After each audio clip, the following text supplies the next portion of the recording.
hantaman meteor di pertengahan Ramadan pada hari Jumat yang bertepatan dengan tanggal 15 untuk 1441 Hijriah ini, pas pertengahan Ramadan. Bahwa hantaman meteor itu akan menimbulkan dukhon. Sesungguhnya kejadian itu dengan izin Allah Subhanahu wa taala, saya meyakini tidak sekarang. Yang pertama, hadis itu adalah hadis yang dhaif jiddan, sangat lemah, dan juga menurut Ibnul Jauzi hadisnya adalah hadis palsu. Maka tidak pantas dan tidak boleh kita membangun akidah kita di atas dalil yang tidak jelas atau dalil yang dhaif. Syarat untuk mengambil keyakinan dan membina akidah itu adalah hadisnya wajib di atas sahih. Hadis sahih, hadis mutawatir. Dan apalagi kalau seandainya dalilnya jelas dari Al-Quran, maka sudah tidak ada yang perlu dikeragui lagi. Itu yang pertama. Yang kedua, syarat-syarat terjadinya hantaman besar. Yauma nabtishul arda, yauma nabtishu batsyatal kubra. Pada hari kami hantam bumi ini dengan hantaman yang sangat besar. Itu bukan sekarang. Kenapa bukan sekarang? Karena ada beberapa syarat yang harus mendahuluinya. Ya, saya maksudkan syarat ini adalah beberapa kejadian yang terlebih dahulu harus mendahuluinya. Apa yang mendahuluinya? Pertama, dan ini penting sekali ya. Pertama, terjadi terlebih dahulu di mana uang yang dipakai di muka bumi ini bukan lagi uang kertas. Dan sekarang masih uang kertas yang dipakai. Maka berarti masa untuk hantaman besar itu dengan izin Allah dan menurut keyakinan saya bukan di zaman ini. Bukan pada masa ini, bukan besok maksud saya. Terus yang kedua, belum lagi terjadi penaklukan Masjidil Aqsa di Palestina. Karena ini juga adalah syarat di mana Masjidil Aqsa terlebih dahulu harus ditaklukkan. Ya, sementara sekarang Masjidil Aqsa masih dalam keadaan dikuasai oleh bangsa Yahudi yang mendirikan negara Israel di negeri jajahan Palestina. Dan yang ketiga, saudara-saudaraku yang kami muliakan, belum lagi muncul gunung emas dari dalam perut bumi Irak di atas aliran sungai Efrat. Kalau seandainya ini sudah muncul, akan terjadilah perang besar. Karena kata Rasulullah, orang akan berangkat menuju ke sana, setiap negara akan mengirimkan tentara-tentaranya dan berperang di sana, memperebutkan gunung emas itu. Ya. Nah, dalam kondisi perang, di samping ada perang-perang kecil yang terjadi di berbagai negara atau perang-perang lokal yang terjadi di seluruh kota-kota di negara-negara, maka ini juga belum wujud. Maka saudaraku yang kami muliakan, ini perkara-perkara besar.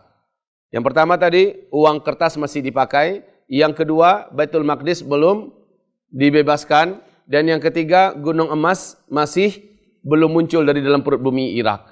Dan ditambah lagi yang keempat adalah pemanasan global, dalam artian terjadinya kemarau yang super ekstrim dan kelaparan yang merata di seluruh dunia, di mana orang pada akhirnya menjadi brutal dan liar, jahat, itu tidak atau belum lagi pada masa ini. Baru percikan-percikannya baru nampak. Nah, saudara-saudaraku yang kami muliakan, melihat kepada banyak tanda-tanda yang belum terwujud, ya, ditambah dengan, ini yang paling penting juga, ditambah dengan gempa-gempa belum lagi terjadi di Arab Saudi dan kekacauan yang besar di tubuh keluarga kerajaan Arab Saudi memperebutkan kekuasaan juga belum wujud. Maka dengan ini saya berharap kepanikan yang tidak perlu jangan terlalu diekspos, ya. Kepanikan yang juga tidak terlalu penting untuk diperturutkan. Tetapi ajakan kami mempersiapkan diri ini adalah tetap tidak bisa ditawar-tawar. Persiapkan diri, karena setiap persiapan yang kami anjurkan tidak pernah ada ruginya sedikit pun. Kita menganjurkan agar kalau seandainya ada uang, segeralah belikan kepada emas. Sudah beberapa tahun yang lalu saya menganjurkan demikian, dan ini tidak ada ruginya. Toh kapan-kapan kita perlu uang, kita masih bisa untuk menukarkannya.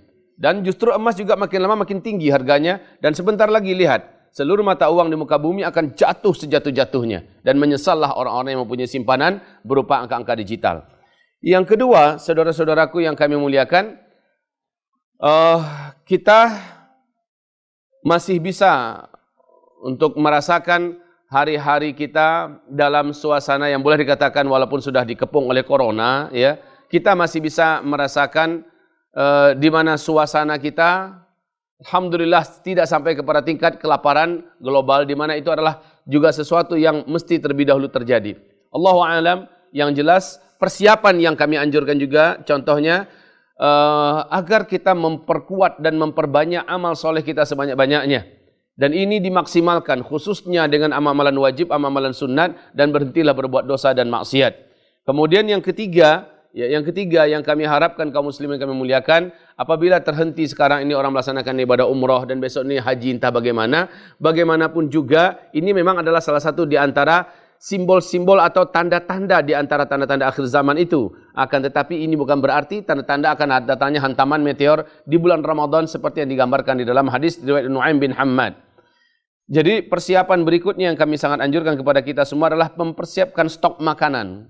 Tidak pun karena dukhon, beberapa bulan ke depan kita akan mendengarkan dan kita akan merasakan bersama-sama kelaparan global dan kelangkaan pakan, kelangkaan bahan makanan utama. Dan ini akan cukup menjadikan orang panik dan menjadikan orang menjadi liar, brutal, jahat, dan dia akan bertahan hidup dengan cara apapun saja. Walaupun merampok dan merampas ke sana kemari, walaupun bahkan sampai ke tingkat membunuh ke sana kemari. Dan untuk mempersiapkan ini penting sekali. Nah, ini juga tidak ada ruginya. Apa? Kalau kita kumpulkan padi, umpamanya kita stok beras bisa bertahan selama 6 bulan, 1 tahun ke depan, ini masih bisa kita nikmati. Kalau tidak terjadi apa-apa dan terjadi kelangkaan pakan, kita masih bisa memakannya. Apa sulitnya kaum muslimin yang kami muliakan? Ya, jadi dalam hal ini mumpung kita masih tenang, mumpung kita masih lapang, kondisi kita masih bisa beribadah dan berdoa kepada Allah, ini yang mesti diperbanyak. Berdoalah kepada Allah Subhanahu wa taala, maksimalkanlah doanya. Adapun nanti malam apa yang terjadi, serahkan pada Allah. Besok apa yang akan terjadi, serahkan pada Allah Subhanahu wa taala. Janganlah sampai ada yang berhenti kerja, kemudian dia pergi menyembunyikan diri ke dalam tengah hutan. Jangan pula ada yang langsung menjual rumah, kemudian dia bertekad langsung tinggal di bukit-bukit, di gunung-gunung.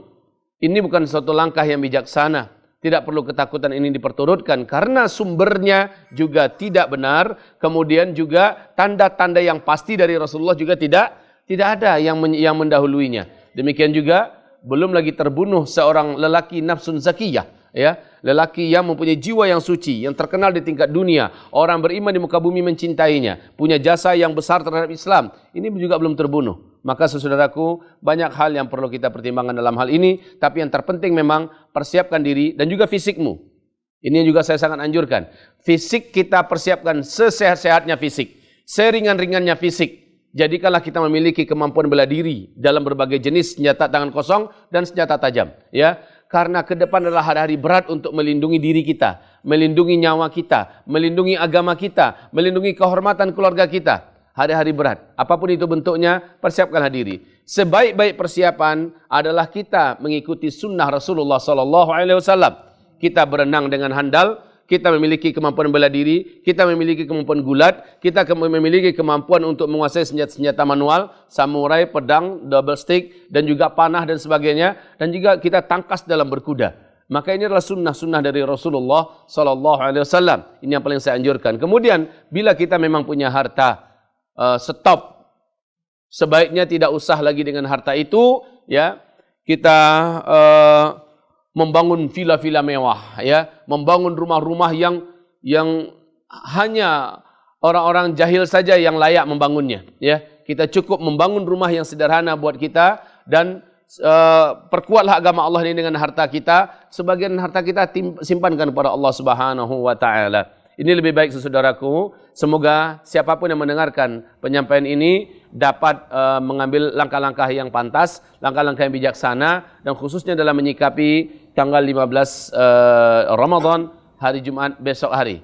Namun sekali lagi, kalau ada yang ingin merapat, umpamanya, saya ingin ada villa saya di atas Bukit Anu, ya sudahlah, pergi saja, niatkan ke sana untuk memperbanyak ibadah satu malam ini, kemudian juga merubah-rubah ganti-ganti suasana. Dan kalau seandainya memang ada kumpulan-kumpulan yang baik, silakan merapat ke sana. Tetapi tidak dengan keyakinan bahwa besok terjadi hantaman meteor yang menimbulkan dukhon. InsyaAllah tidak. Allahu a'lam. Kalau saya mengatakan peluangnya sangat kecil, ya sangat kecil. Kalau boleh dikatakan berapa persennya, 97%-nya adalah tidak terjadi, 3%-nya mungkin saja terjadi. Sekali lagi serahkan kepada Allah ilmunya. Amin ya rabbal alamin. Tapi mempersiapkan stok makanan di rumah untuk sekarang ini sudah harus. Dan hal ini jangan sampai ditunda-tunda. Sebab setelah ini kita memang akan menghadapi hari-hari di mana bumi mengalami kesulitan untuk mendapatkan makanan pokok karena kasus corona ini. Ya, Jadi demikian saja yang dapat kami sampaikan di pagi hari ini untuk seluruh kaum muslimin. Ini adalah hari Kamis tanggal 14 Ramadan ya. 14 Ramadan bertepatan dengan berapa Mei sekarang? 7 Mei ya, bertepatan dengan tanggal 7 Mei. Duduk rumah saja.